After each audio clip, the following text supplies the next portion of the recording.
Muraho murakoma amashyo ikaze ku mateka nyarwanda. Nanjye nkaba Rwigaba rwa Nkwakuzi. Inkomoko y'umuryango witwa Abasuka.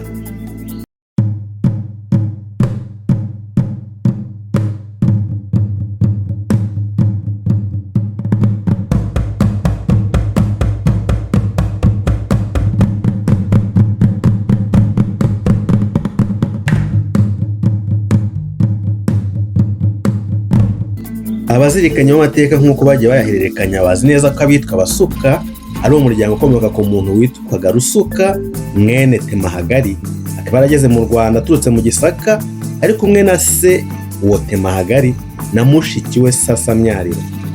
Bidatinze se wa Rusuka Temahagari yaje gusubira iwabo mu Gisaka. Rusuka na mushiki we basigara mu Rwanda kuko icyo gihe Gisaka cyari kitarigarurirwa n'u Rwanda. Rusuka rero akaba yaraje mu Rwanda ari umucuranzi Ngoma Mibambwe wa gatatu Sentabyo, wabaye umwami w'u Rwanda hagati ya Kamena 1941 na Gashyantare 1946. Ariko ibyo dufite nk'uko tuzajya tubibasobanurira yerekana ko Rusuka na se baba barageze mu Rwanda mu mpera z'umwaka w'1944 cyangwa se mu ntangiriro z'umwaka w'1745. Rusuka agera ibwami yahasohojwe n'umutware w'umwami watwaraga mu Nduga. Kubera ko yari umuhanga mu gucuranga, umutware yaje kumuratira umwami ati nabonye umuntu uzi gucuranga cyane. Noneho bituma Mibambwe wa gatatu Sentabyo amumwana abari bumwihakira, ndetse bigira n'abamushora igihango amubera umwiru, anaba umurezi w'umuhungu we Gahindiro ugombaga kuzamusimbura ku ngoma. Rusuka yageze mu Rwanda mu gihe cy'intambara z'abana ba Kigeli wa gatatu Ndabarasa barimo barwanira ingoma aribo biswe Ibigina na Nyirabiyoro umugabekazi wo mu Mubari. Ubwo Nyirabiyoro yafatwaga na Ndabarasa yamwasa amata kuko inzara yari imurembeje, undi amuha amata yacitse. Nyirabiyoro arabaza Ndabarasa igituma amuhaye amata y'inshike, undi ati none so we ntabwo uri inshike, ntuzi ko maze no kwica umuhungu wawe Biyoro?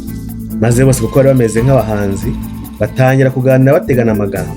Ariko Nyirabiyoro ahanurira Ndabarasa ko abana be ntacyo bazamarira ingoma, ko nawe ari nk'aho ari inshike. Nyamara Ndabarasa nabo bavaga inda imwe bitwaga Abatangana, aribo bana ba Kirima wa kabiri Rujugira, ngo bari ijana riziri Musago, bagakundana cyane ku buryo batizanyaga ingo n'ingabo. Naho Ibigina bisobanura imivu y'amaraso, ni abana bo mu Batangana Kigeli wa gatatu Ndabarasa, kuko bo banganaga cyane bageza naho bicana mu ntambara bitwa Ibigina nk'uko Nyirabiyoro yabihanuye. Ikinesheje ariko nuko Ndabarasa akimara kwima ingoma abavandimwe be batigeze bamurwanya, ariko byaba byaratewe nuko Rujugira yatanze ashaje cyane ku buryo abana benshi bashaje bagapfa mbere ye, ari Ndabarasa n'undi witwa Mudenge basigayeho bonyine. Ariko kandi Ndabarasa nawe yari ashaje icyo gihe.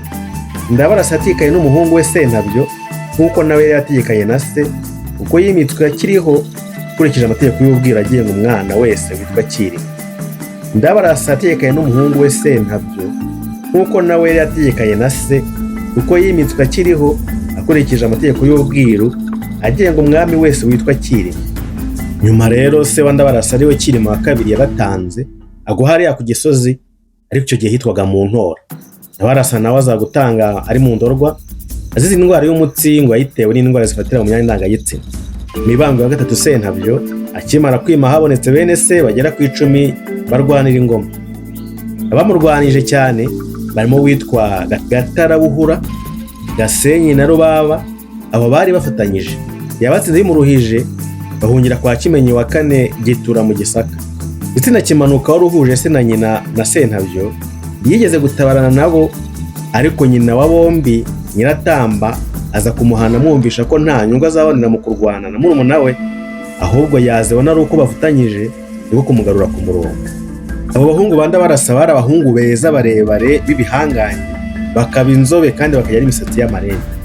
Uwitwa Semugaza mwene Kigeli wa gatatu Ndabarasa wari ufite ingabo zikomeye cyane, ariko cyane cyane umutwe wazo umwe witwaga Urukatsa, ari nazo zahoze zirinda Kigeli wa gatatu, yari yarigometse ari indakoreka.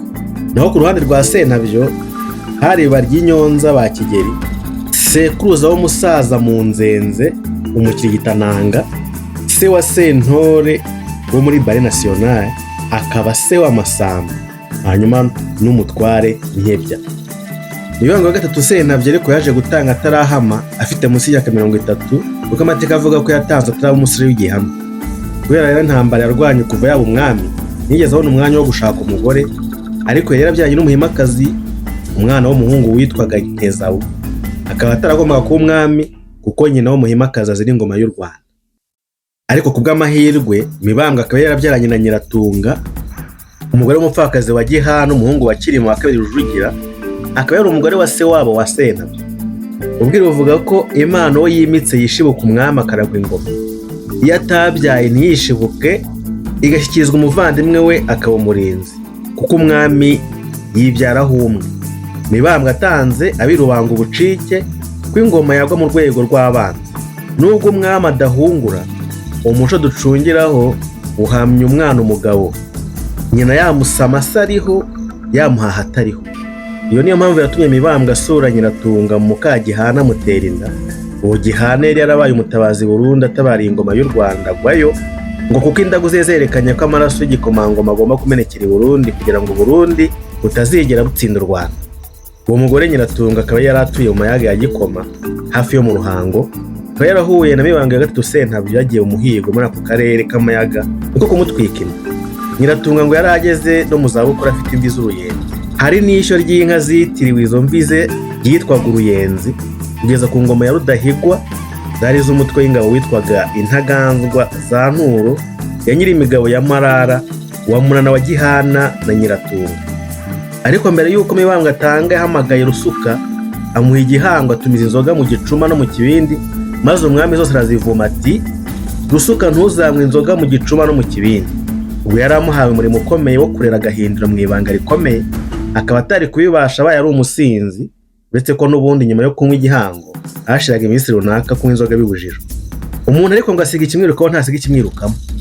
Nubwo Rusuka yarabujijwe kuzanywa inzoga, ngo yaje kurembywa no kutayibona, atuma umuntu kuyimuzanira iwe mu cyansi, amaze kuyinywa ajya kwirega ibwami, ngo hagati aho batazava babibwirwa n'abandi bikamubera icyaha. Nuko kwegera umwami aramubwira ati nari ndembye ariko nanyoye mu cyansi gusa, kandi mwavumye mu gicuma no mu kibindi gusa. Nuko umwami biramusetsa, aramusubiza ati ntacyo, komeza umurimo wawe. Rusuka rero yaje gukora umurimo yahawe. Umuntu yavuga ko ariho u Rwanda rwose bagomba gukesha amahoro nk'uko tuzayabona imbere. Banavuga ko aho mu mayaga Mibambwe nawe yajyaga ahinyuza, Rusuka agaterura umwana akamwereka se ari inyuma y'urugo kugira ngo atagira ubibona agacika ko ntafite umwana. Bidatinze nibwo umwami yatangaga yishwe n'ubushita bwari bwahishwe mu mwambaro umwami w'Igisaka Kimenyi wa Kanegetura yamwererejeho intashyo. Nuko abiru bahita bihuta bajya kwimika Gahindiro batagombye gutegereza amezi ane ya ngombwa uko byihutirwaga. Ubwo nibwo ingabo zahoze zirwanya Mibambwe zari zibonye imbaraga, ziza no kumenya ko hari umwana wimitswe ugomba kwicwa, noneho ziza zimuteye. Turagushimira ko ukomeza kudukurikira, uzajye wibuka no kurangira abandi. Ntibagirwe kudukandira hasi kuri subscribe, kuzuya no kuri like. Reka dukomeze duhurire mu bindi biganiro.